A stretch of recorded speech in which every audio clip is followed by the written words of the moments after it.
Hello and welcome to Hooting Mandrills. I'm Jeremy. I'm Sam. And today we'll be recapping the Final Fantasy special guests and face commanders. Yeah, so Final Fantasy has a bonus sheet of reprints. Some of them are new to Arena. Also, as a very quick aside, we're trying to do this fast. I haven't played a ton of Final Fantasy. Played a few games. We really liked Crystal Chronicles. Played other RPGs and JRPGs, so we very much live in the world that Final Fantasy created.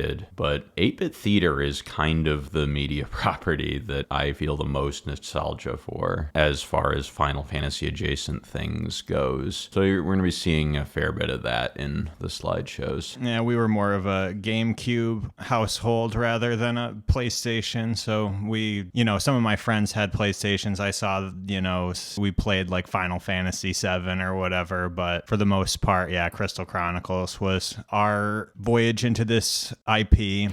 Yeah, so the few cards that aren't actually new to Arena but are noteworthy in this bonus sheet are Rarity Downshifts for Brainstorm, Counterspell, and Lightning Bolt. Counterspell is sort of just copies 5 and 6 of Mana Drain in Timeless, but all the same, these cost rare wildcards. If you spent rare wildcards on them, you're kind of shit out of luck, but if you think Timeless looks cool and want to buy into a deck in blue or red, it costs fewer wildcards now. That is nice. And then a bunch of these cards are just popular commander cards getting reprints, which is, nice for commander players in paper. Many of them don't, technically new Arena, don't do a ton in historic. Cards like Akroma's Will, Original Commander Bruce Tarl, Command Beacon, Inala, Crom, Nagila, Thrasios, and Timna. Most of these are relevant because they have text like if you control a commander, partner, or eminence, so relevant for Brawl. I guess Thras technically has a relevant type and a way to sync mana if you have some infinite mana combo in Merfolk, but I think almost certainly none of these cards do anything in 1v1 or in non-commander formats. Yeah, I mean, these are like seed EDH commanders like Crom, Thrasios, and Timna, but I don't think that you can play any of these cards in Constructed. Yeah, there was like a Secret Lair or promo through the ages Rograk, who I think would have done something other than just have partner in Historic because he costs zero mana. Is a good price to pay. He's not in Play Booster, so I don't think he's coming to Arena. So moving on. Here's a card that'll do something. We get Falsey Paradise. This is a reprint of Carpet of Flowers. If you're not familiar with Carpet of Flowers, it is an ancient poser card that sees a fair bit of play in Legacy and I assume in Commander. 1 green enchantment. During your main phase, you may add up to X mana of 1 color to your mana pool, where X is the number of islands your opponents control. So blue mana bases in Timeless are going to be all islands because Mystic Sanctuary is legal. I don't think you can main deck this card even if you're like Merfolk and playing Harbinger of the Seas. I think that this card does nothing in enough matchups that it's mostly coming out of the sideboard, and one of the decks that most effectively uses it in Legacy and likely will be the best at bringing it out of the sideboard in Timeless is Show and Tell, unfortunately. A deck that likes to have more mana to fight counter wars, but yeah, this is a sideboard card. If you're in green and want to be better against blue decks, this sure will do it for you. Are they banning it in Historic, or do we not know? Historic, I assume it's going to be legal. Historic mana bases probably can't play as many islands, so it won't produce as much mana against control decks in Historic would be my guess, because Historic mana bases are a little worse and don't include fetches and whatnot. It's probably still good as a sideboard card there, but I think maybe a little worse. But yeah, if you're in green and care about beating blue in Historic, you would play it there too, I think. All right, one of the face commanders, Celes, Rune Knight. 1 in Mardu, legendary creature, human wizard knight. When he enters, discard any number of cards and draw that many cards +1. Wheel. Whenever 1 or more creatures you control enter, if one of them entered from a graveyard or was cast from a graveyard, put a 1/1 counter on each creature you control. So this is a 4-drop This is a good one. It goes infinite with any sort of persist creature and a sack outlet, so this might be a thing to draw that Mardu sack shell away from Lurrus and say, you know what, playing Gigantha is good enough. Because this is a pretty good card, yeah. Also does cute things with Bloodghast, Sneaky Snacker. This one's powerful, and you can make it do something in Historic. No, I believe that. You know, Lurrus is obviously a big draw in the other direction, but maybe finally we've crossed a threshold of a place where somebody might want to try something else. Who knows? Lurrus is still very powerful, so... Yeah, I don't know if this will be stock energy, but I could see this as a variant on Mardu energy that gains some popularity. For sure. All right, up next is Cloud X-Soldier 2 and Naya for a legendary human soldier mercenary 4/4 with haste. When Cloud enters, attach up to 1 target equipment you control to it. Whenever Cloud attacks, draw a card for each equipped attacking creature you control. Then, if Cloud has 7 power or greater, create 2 treasure tokens. This is sus to me. I don't know. Attaching equipment is good, but like that deck doesn't want to play 5 drops, right? Yeah, this is the sort of thing that's very good in Commander and not very good in Constructed. Caring about getting to 7 power, getting more mana when you already have 5 mana. I don't think this does anything in Historic. Cryptic Command is being reprinted into Historic and Timeless. Classic kind of boomery control card. You choose 2 between counter target spell, return target permanent to its owner's hand, tap all creatures your opponents control, or draw a card. You know, sort of a classic, like I said, a boomery control card. A little bit outmoded in Modern, but maybe better in Timeless than it is in Modern because Mystic Sanctuary is legal there. You can loop it, and this is a sort of win condition if you can play it every turn. In Historic, it is a boomer card. If you are a control player in Historic, you will play this whether I say it's good or bad, or whether it is good or bad. Right, that's what I was gonna say. Like, this, people don't really play it in Modern anymore. It's sort of fallen to the wayside with power creep, but people have a lot of nostalgia for this card, and I'm sure that you're right, Historic players will play it whether it's good or not. Farseek appearing as Newfound Adventures. Search your library for a plains, island, swamp, or mountain. Put it into play tapped, then shuffle your library.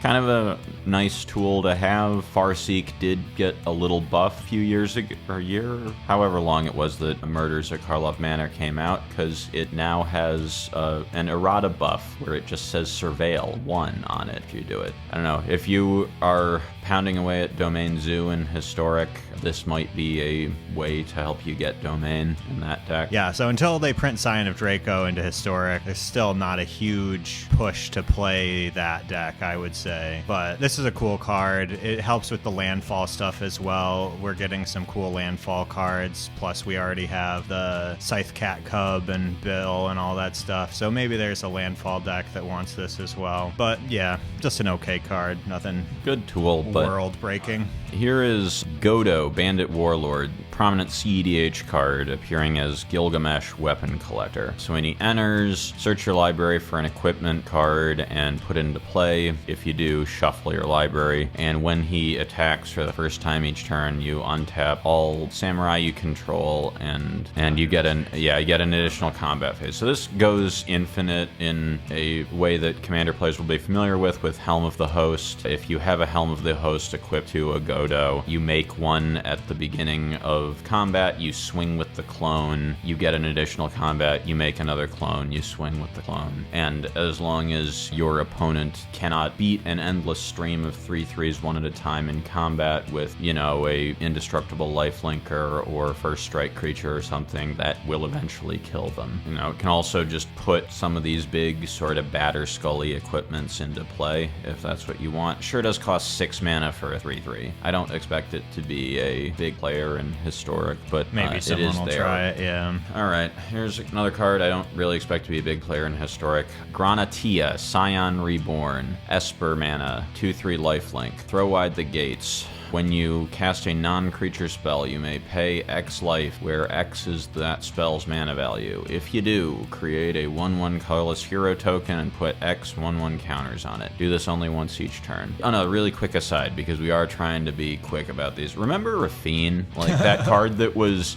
huge fixture in Standard for the entire time she was legal there? How much play do you think Rafine sees in Historic or even Pioneer? Actually, somebody did just play pretty much like stock Esper, like the standard deck, won, but like, with a challenge. It won a challenge. It just had Fatal Push and Thoughtseize, so maybe in Pioneer, but yeah, I don't think that this is Historic good enough, and it's not as good as Rafine, I would say, so. It is not, and I mean, you can play this, play a Mox Amber, get a 1/1. Is that good? I don't know. There are non-creature cards that help you gain life that you can cast on your opponent's turn to make it a little better, but... Yeah, I get that. That's cool, I guess. I feel like you could just play, if you really want a 1/1, you could play, like, what is that card that whenever you attack, you get a 1/1? I don't know. I feel like if you're trying to build a Mox Amber deck in Esper, this is not even the best 3-drop you could be playing, and I think this is a very tough sell for The me. once per turn thing also just doesn't seem... I mean, you can do, like, I guess in Commander, where you can play a non-creature spell on each of your opponent's turns, that's a little more appealing. You get to say in response to each of your three friends. Yeah, I opt on your turn. Yeah, whatever, right? So, yeah, maybe, but I don't think so. All right, next up we have Laboratory Maniac reprint, Vanadale Adventures. I don't know how that's pronounced. Close enough, probably. It's 2 and a blue for a 2/2 human wizard. If you would draw a card while your library has no cards in it, you win the game. So it's just bad Thoracle. Yeah, obviously Commander players maybe want both. I don't know. I don't think so usually. It's so combo based, but maybe they do that. Thoracle is banned in Historic, but I think this is also worse than any other thing that you would do to win the game in whatever sort of, Lotus Field Breach combo you would be theoretically playing a Labman or Thoracle effect in. But it's here now. Yeah, it's cool to have more cards. I'm always excited to get more of these old cards into the game. All right, up next is Nature's Claim. Destroy target artifact enchantment. Its controller gains 4 life, and it costs 1 green instant. Would you even play this? Being an instant is nice. An instant for 1 mana makes me think it is a relevant sideboard card for some green decks. The ring is nerfed but still legal in Historic. This doesn't get rid of that, so that's a concern for it, but... Right, so you'd already kind of lean towards even the sorcery speed, sacrifice 1, pick your poison, if you wanted a 1 mana answer to the ring. But yeah, I don't know. I don't really see it being better than a lot of stuff. The life probably doesn't matter. It is a 1 mana disenchant. There are artifact lands in the format. Oh, true, true. So maybe.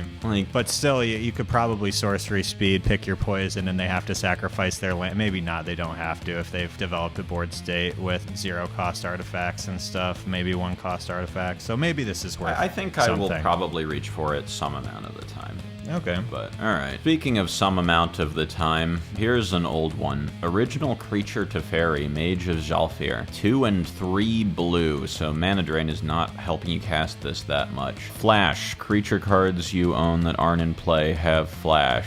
Each opponent can play spells only anytime they could play a sorcery. Yeah, I mean, time has passed this card by. It's not going to do anything in Historic. Right, yeah, just play Voice of Victory. Alright, on to the next card that doesn't cost 5 mana maybe. It costs 3 mana, so we have a Mardu card, Terra, Herald of Hope, legendary human wizard warrior, 3/3. Trance. At the beginning of combat on your turn, mill 2 cards. Terra gains flying until the end of turn. Whenever Terra deals combat damage to a player, you may pay 2. When you do, return target creature card with power 3 or less from your graveyard to the battlefield tapped. right. Oh, it does say power 3 or less, so you can, like, I don't know, maybe use this to cheat in, like, threefold Thunder Hulks or Hornet Queens or whatever, if it lives and attacks and you have mana to spare on it. Yeah. Is that a good plan? I suspect not. It doesn't work wonderfully with Arena of Glory either. No, and I think I still maintain my assessment that this is mostly just worse Alessia who smiles at death. You know, we would all like for Historic to be a place where 4-color collected company is the vibe, but I don't think that's the case, and I don't think this is the card to get it there. Maybe with Starting Town we can get into that a little bit more. All right. Here's another 3-color card.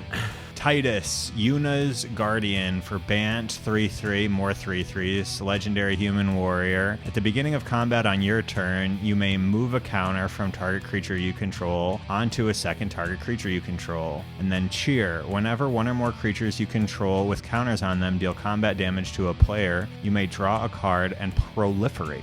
Do this only once each turn. This sort of counter manipulation stuff, Aragorn Company Leader, Generous Pup type of vibe, has been a pet deck of mine in Historic forever. Asking it to go into blue is a pretty tough sell. Also is kind of glutted on 3. Right, yeah, with Aragorn and Arwen and the construct from Ikoria. That adds one of the counters at random. Yeah. I don't really see this as being a player in that. You know, moving counters is fun and stuff, and that can all be good with, you know, certain things. And proliferating is obviously good too if you're in a counters deck, but I don't know. This card just doesn't really seem excellent. Yeah, it's cool, it's fun. It's the sort of thing that I always want to be good, but never really is. And here's another card from Naya Final Fantasy VII Commander deck, and like Cloud, this Tifa, it does things that are very effective in Commander and not very effective in 60-card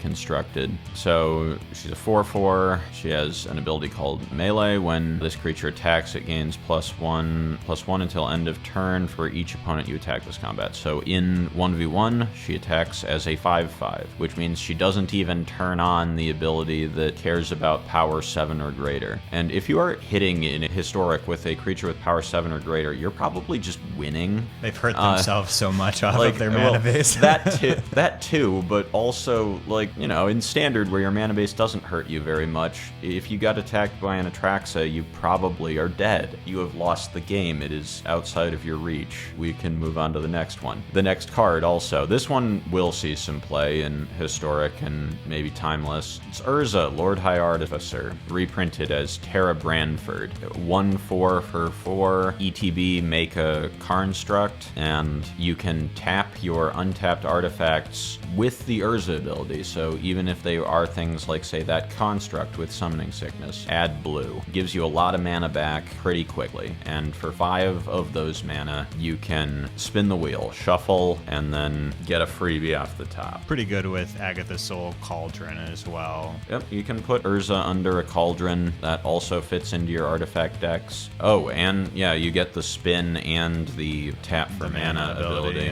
Yeah, makes a lot of these sort of little artifacts that produce material have more to do in these Historic Affinity decks. Yeah, card seems good. The card is good. It is good. It is factually good. Has a pedigree in Modern, will be a player in Historic and Timeless. Here's a card that doesn't have much of a pedigree, is kind of a meme in Legacy, is mostly just here because it has Partner, but has a little bit more text, so we'll talk about it. Vial Smasher the Fierce. 1 black and a red for a 2/3. Whenever you cast your first spell each turn, Vial Smasher the Fierce deals damage equal to that spell's converted mana cost to an opponent chosen at random. So in 1v1, very random. You always know the opponent that you're hitting. In Legacy, you cast this, and if they don't kill it on your turn and you force of will them, you 5-ball them. That's not that good, actually, in Legacy, and the free spells or heavily discounted spells are worse in Timeless. Most free spells are actually banned in Historic. Leyline Binding is the closest that I could come to getting particularly excited. Solitude almost doesn't make sense because you're just giving them life back. Like, why are we trying to burn them out? But Leyline Binding at least goes in a burn deck, essentially, is what Domain Zoo is. And yeah, I don't know. I'm trying to think about how this card could be relevant with like cheap free spells and stuff, but there's not a ton that really help a lot with this card. I mean, I guess Fury is pretty good with this card, but you can't like get it off of Ritual without another mana because of the red. It's also the first spell each so you turn, don't even so get you it can't till you it has can't to hang like around. You can't play this and then Fury and get right. damage from it. It has to live for a turn cycle. Which yeah, definitely dies to Lightning Bolt.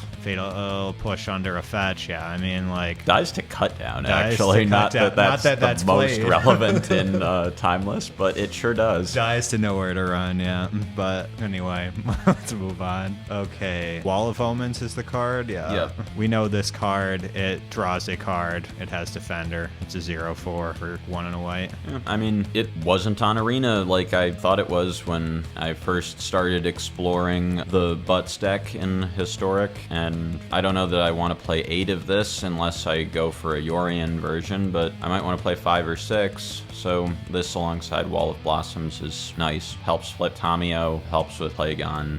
Little shitter wall that ETB draws a card. That's it, yeah. All right, up next we have Yuna, Grand Summoner for 1 in Bant, 1/5, Legendary Human Cleric. Grand Summon, tap, add 1 mana of any color. When you next cast a creature spell this turn, that creature enters with 2 additional 1/1 counters on it. Whenever another permanent you control is put into a graveyard from the battlefield, if it had 1 or more counters on it, you may put that number of 1/1 counters on target creature. So yeah, it's sort of Ozoliths, and then also like if you want a 4 mana dork that makes your guys bigger. I don't know, this card's not playable, right? I don't know. Unless you have a plan.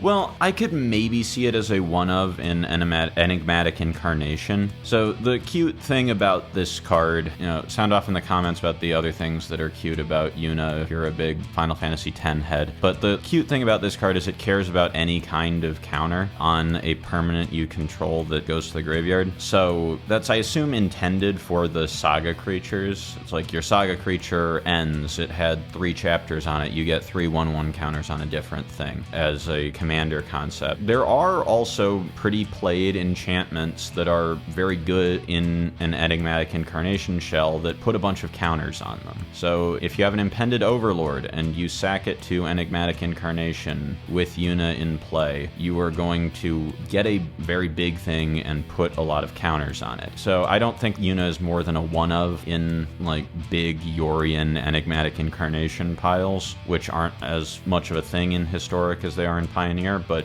this is a card you can play in Historic and not Pioneer that does a cool thing in that deck. Right, yeah, I guess you could also like Zur Impended Overlords, and if they die in combat or something, then the counters would move. I don't know, yeah, there's something. I think that deck is more of a Pioneer deck, but I'm also not super in on the Historic meta to know whether or not this would be good or not.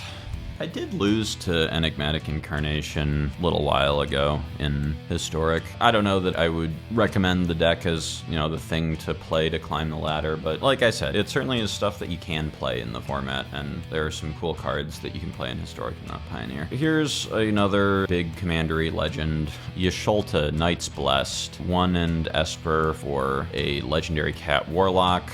2/4 Vigilance. At the beginning of each end step, if a player lost 4 or more life this turn, you draw a card. And whenever you cast a non-creature spell with mana value 3 or greater, Yasholta deals 2 damage to each opponent and you gain 2 life. I am not really a believer in this card. Even when you have the full Fetch Shock mana base, you aren't quite dealing 4 to yourself to Fetch Shock when you cast this card, so you have to do something else to draw on the turn she comes down. And if she doesn't have have effectively ETB draw a card, she goes from probably unplayable to definitely unplayable. Yeah, I it's would say. hard to deal yourself 4 damage. Deal yourself or your opponent 4 damage in the turn that you are casting in your a 4 Esper drop. deck. Yeah. In your Esper deck, yeah. You know, there are cheap and free spells that trigger this, but, you know, Up the Beanstalk has never been as dominant in Historic or Timeless as it was in Modern, and this is significantly worse than that as a payoff for that sort of thing. Certainly.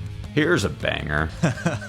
Here's a card from Commander product that I love. I've wanted on Arena forever. It's Yuriko, the Tiger's Shadow, appearing as Yuffie Kisaragi. Yuffie Kisaragi. Command ninjutsu, which in 60-card formats is just ninjutsu, and for a 1/3 legendary ninja, whenever a ninja you control deals combat damage to a player, reveal the top card of your library and put it into your hand, and each opponent loses life equal to that card's mana value. So, ouch. Yeah, in Legacy, you brainstorm Force of Will to the top and 5-ball them, and that's actually good. Unlike Vial Smasher, Yurikoing people in Legacy has had some competitive success. A lot of versions of Legacy Ninjas play like Retrofitter Foundry, card that's on Arena, and Changeling Outcast. Changeling Outcast, both a ninja and a thopter, so you can convert your Ornithopters into ninjutsu triggers and also or 4/4s depending on the situation.